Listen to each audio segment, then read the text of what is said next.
ขวามือตรงนี้มีโกงเว้ยผายชายผายขวาผายชายผายขวามีเทียงโก้หนึ่งเขาตัวก่อนเนื้อมึงกู้ในเดินเกียงเป็นพื้นเป็นไผ่หมดแล้วนะ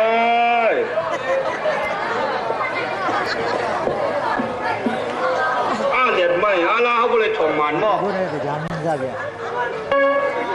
ชุบผมหมดละ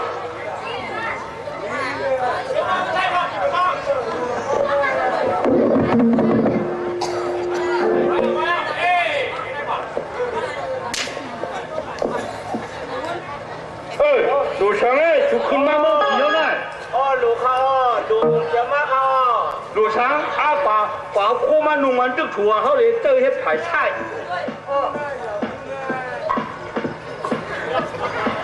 มาไหน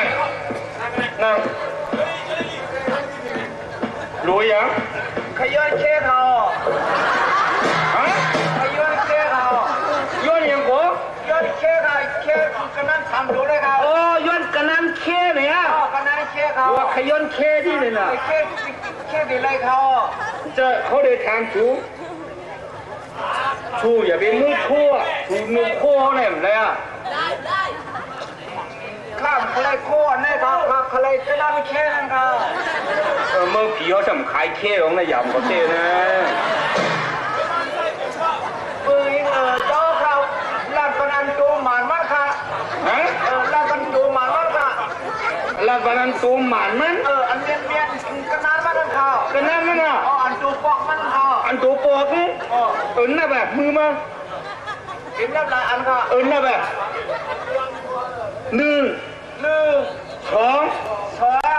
สามสี่ห้าหกเจ็ดแปด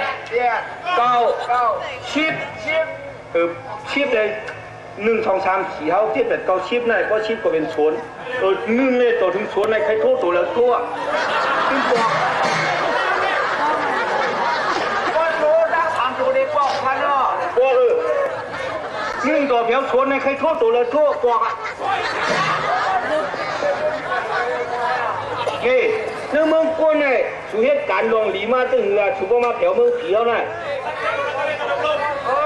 กระเบื้องเอาค่ะเย็บการเนี่ยก็มังโปโปอยู่ไรมังโปโปเย็บการเตะการว่ากระเบื้องพอมีเงินเนี่ยจะมายินข่าวเจ้าขาวคำว่าเย็นอันนี้แค่เนี่ยค่ะการอย่างนั้นชุกชักเดือดเบิ้ลอันชุกชักเดือดเบิ้ลเนี่ยใครเขาใครนี่เอาทางถูเมืองก้นอยู่ในชุกชักต่างคือว่าเขาหันมดอะว่าอันกินเหล้ามอดดอกป้าถูมอบังลับว่าอีโอเขาเดี๋ยวไปโอเขาอันเป็นเอ็ดดอกป้าถูกับพวกป้าข่าวข่าวเรื่องป้าค่ะอันน้องช่องกลางเลยที่เจ้าสันตาดอกป้าถูป้าได้ป้าข้าในวันหลายด้วยค่ะน่ะ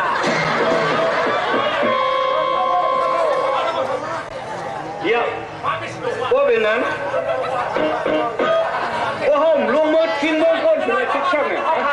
ข้าบอกใครปังเมื่อค่ะใครปังเมื่อข้าใครปังเจ้าเมื่อค่ะพวกท่านเป็นสาบันเมื่อปันอันที่แค่อันโจบันดูเสื้อเสื้อมันเขาเดี๋ยวว่าไหนเฮ้ยมาได้ดิหนูเข้าไปในหน้าเขาเดินลงมือตามเขาเมืองก้นเขาคะแนนติแค่ว่ะมันหมันมากเลยเจ้าใครเปลี่ยนชื่อเลยก็คดีเช็ดเขาใครหลงชิ้นหลงชิ้นนะฮะหลงแก้วล่ะอะไรเริ่มมีก็ไรใครอ่ะเริ่มมีก็ไรค่ะสารเป็นตัวหมันเขามาอยู่บนเหนือมันเราเริ่มมีน้ำอะไรผมใครอยู่ใครขี่ด้วยเขาเดี๋ยวฟังเมื่อไร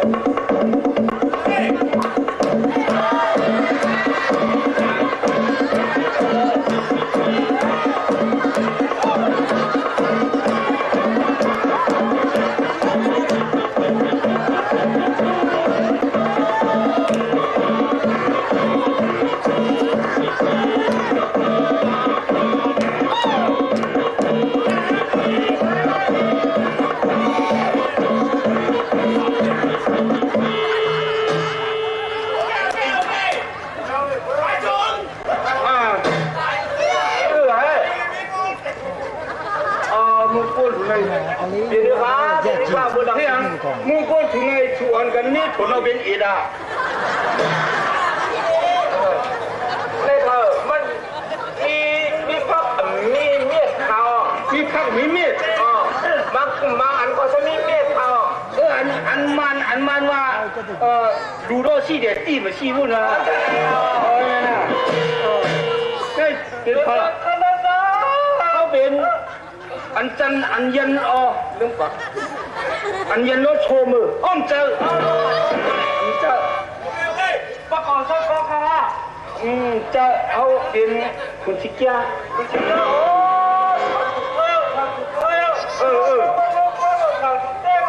ทางถูกครึ่งนะมาถึงหน้าที่ครับว่าหิวถ้าเป็นเสียงแค่ก็เลยเป็นคนทุกแค่ก็เลยเป็นเตียงแค่คือเอากันเนี้ยนะฮะก็เป็นเจ้าก็เป็นคนเตียงแค่ก็เป็นคนทุกแค่เอากันในกล่องกันนะคือการแต่ไม่ใครจะตื่นความรู้ครับภายในคาเฟ่พวกดูหมันมันกันอ่ะเป็นใครยังอ่ะเราผมว่าเจ้าผมว่าแค่ถึงใครอยากให้เป็นพวกเราเป็นก้าวขาก็เลยทำใครยังเหรอใครพวกน้ำค่ะก็เลยก็ใครยังเหรออยากไปให้มันปล่อยกันก็เลยใครยังเหรอว่าโทษในบอกแล้วพวกน้ำค่ะก็เลยใครยังเหรออยากให้มันปล่อยกันค่ะให้มันปล่อยน้ำค่ะให้มันปล่อยค่ะให้ปล่อยน้ำค่ะให้ปล่อยน้ำค่ะให้ปล่อย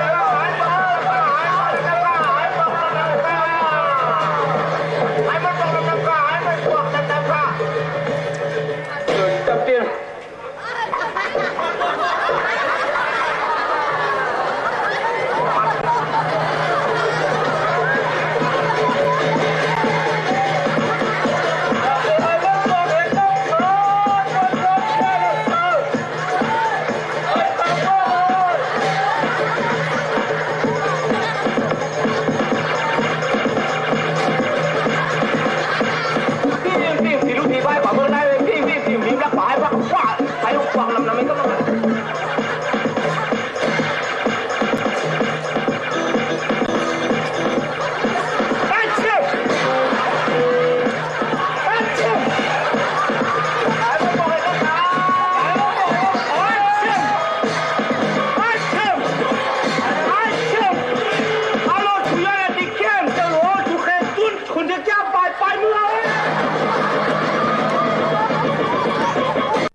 Thank